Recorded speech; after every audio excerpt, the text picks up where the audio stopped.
August மாதம் 14ஆம் நாள் வெள்ளிக்கிழமை. பொதுக்காலம் வாரம் 19. வாழ்வின் வார்த்தைகள். இறை வார்த்தை உங்கள் வாழ்க்கை வழிகாட்டி. முதல் வாசகம்.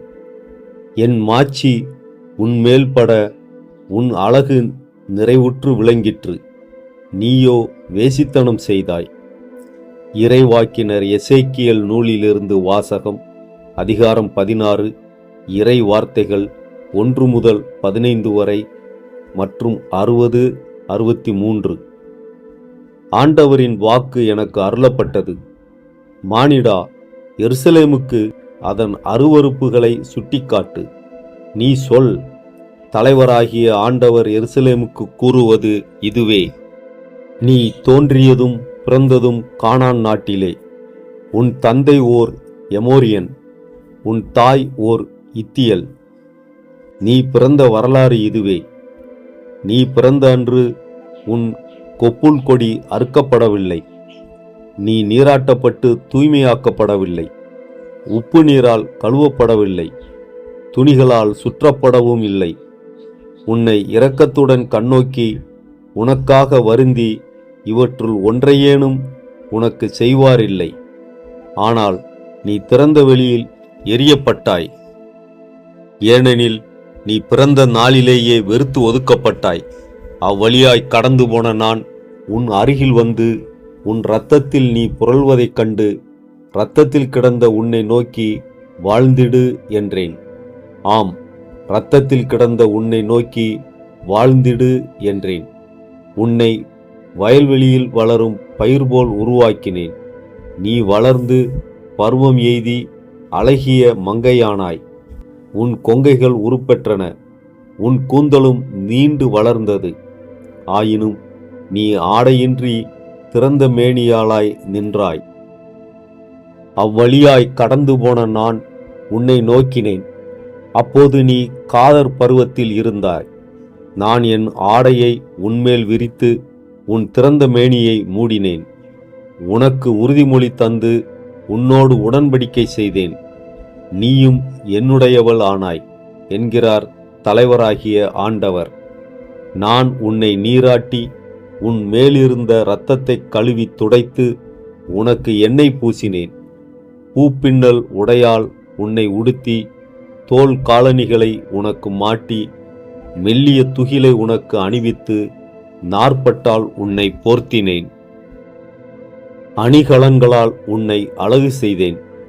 கைகளுக்கு காப்புகளும் கழுத்திற்கு சங்கிலியும் இட்டேன்.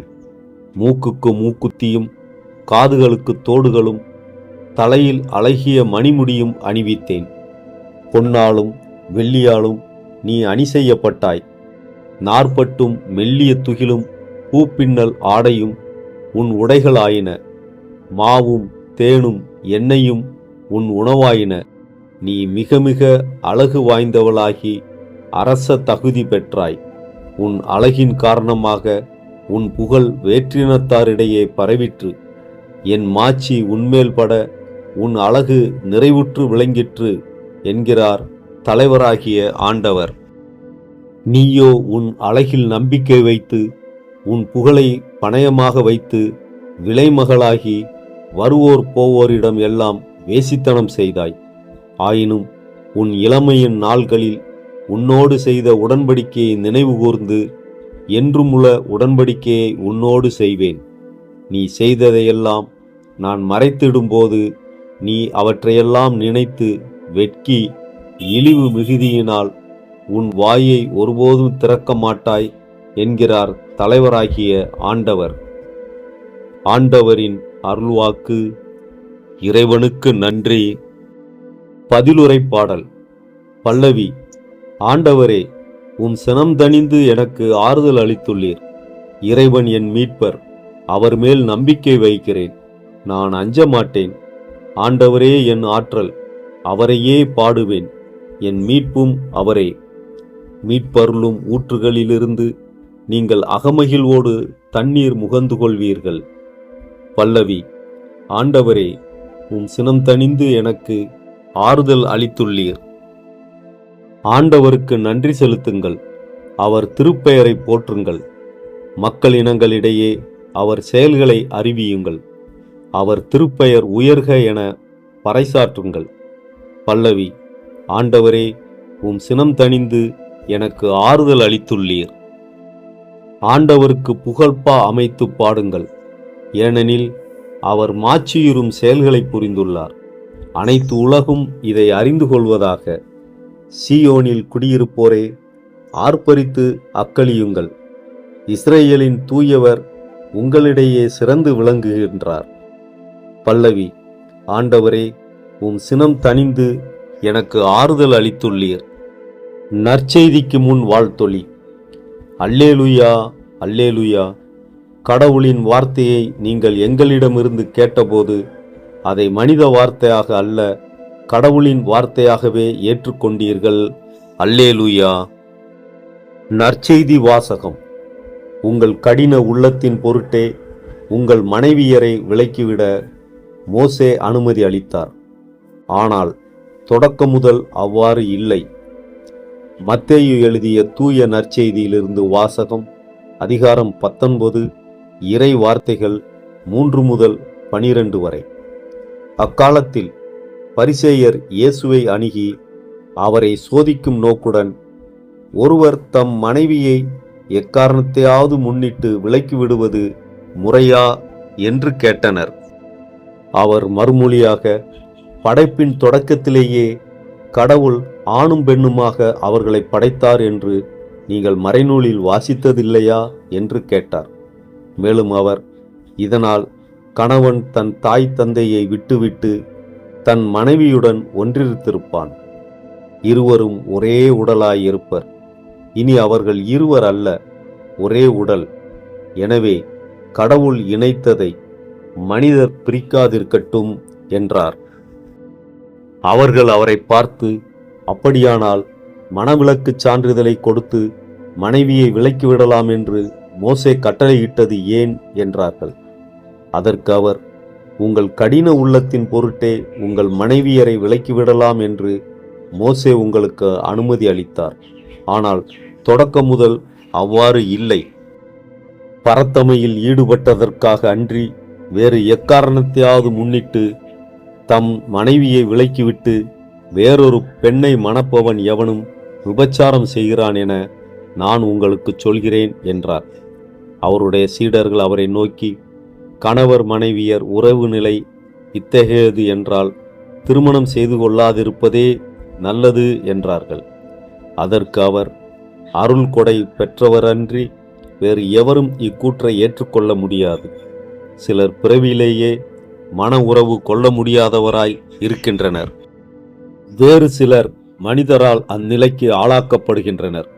மற்றும் சிலர் விண்ணரசின் பொருட்டு அந்நிலைக்கு தம்மையே ஆளாக்கிக் கொள்கின்றனர். இதை ஏற்றுக்கொள்ளக்கூடியவர் ஏற்றுக்கொள்ளட்டும் என்றார். ஆண்டவரின் அருள்வாக்கு. கிறிஸ்துவுக்கு புகழ். ஜெபம். திருப்பாடல் 66 அடிப்படையில். அன்புள்ள பரலோக தந்தையே, உம்மை நாங்கள் போற்றுகிறோம். எங்களை உயிர் வாழச் செய்து மரணத்தின் பிடியில் சிக்காமல் பாதுகாத்து வரும் உம்முடைய அளவற்ற கருணைக்காக நன்றி கூறுகிறோம். உலகத்து துன்பங்களுக்கு இடையே எங்கள் கால்கள் இடறி விடாதபடி எங்களை தாங்கி பிடிக்கும் உமது கரங்களுக்காக உமக்கு துதி செலுத்துகிறோம். ஆண்டவரே, உமக்கு அஞ்சி நடக்கும் பிள்ளைகளாக நாங்கள் வாழ அருள் புரியும். நீர் எங்கள் வாழ்வில் செய்த வியக்கத்தக்க நன்மைகளை உலகிற்கு எடுத்துரைக்கும் சாட்சிகளாக எங்களை மாற்றும். நாங்கள் இக்கட்டான சூழ்நிலைகளில் உம்மை நோக்கி மன்றாடிய போதெல்லாம் எங்கள் குரலுக்கு செவிசாய்த்தீர். எங்கள் வாயும் நாவும் எப்போதும் உம்மை ஏத்தி புகழ்வதிலேயே மகிழ்ந்திருக்கச் செய்யும்.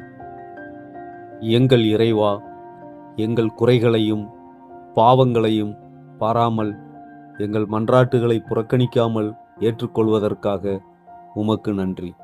உம்முடைய மாறாத பேரன்பை எங்களிடமிருந்து நீர் ஒருபோதும் நீக்குவதில்லை என்கிற உறுதி எங்களுக்கு பெரும் ஆறுதலை தருகிறது. உமது அன்பின் நிழலில் நாங்கள் என்றென்றும் இளைப்பாறச் செய்தரும். எங்கள் மீட்பராகிய இயேசு கிறிஸ்துவின் வழியாக உம்மை மன்றாடுகிறோம். ஆமென்.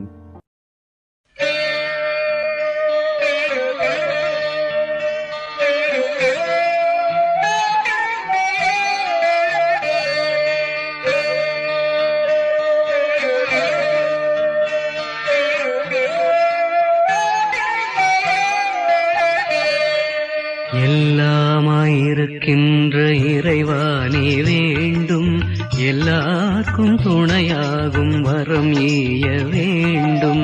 எல்லாமாயிருக்கின்ற இறைவா நீ வேண்டும், எல்லாருக்கும் துணையாகும் வரம் ஈய வேண்டும்.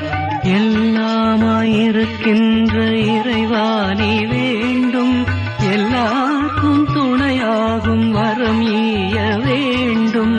எல்லாமாயிருக்கின்ற இறைவா நீ வேண்டும், எல்லாருக்கும் துணையாகும் வரம் ஈய வேண்டும்.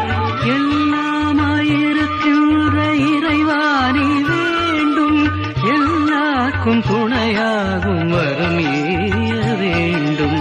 எல்லாமாயிருக்கின்ற இறைவா நீ வேண்டும், எல்லாருக்கும் துணையாகும் வரம் ஈய வேண்டும்.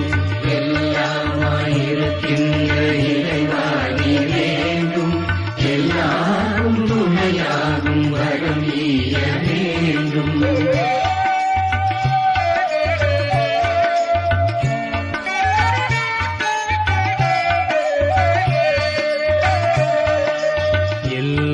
எல்லாமாயிருக்கின்ற இறைவா நீ வேண்டும், மெய்யான வழி சென்று மகிழ்ந்தாட வேண்டும். எல்லாமாயிருக்கின்ற இறை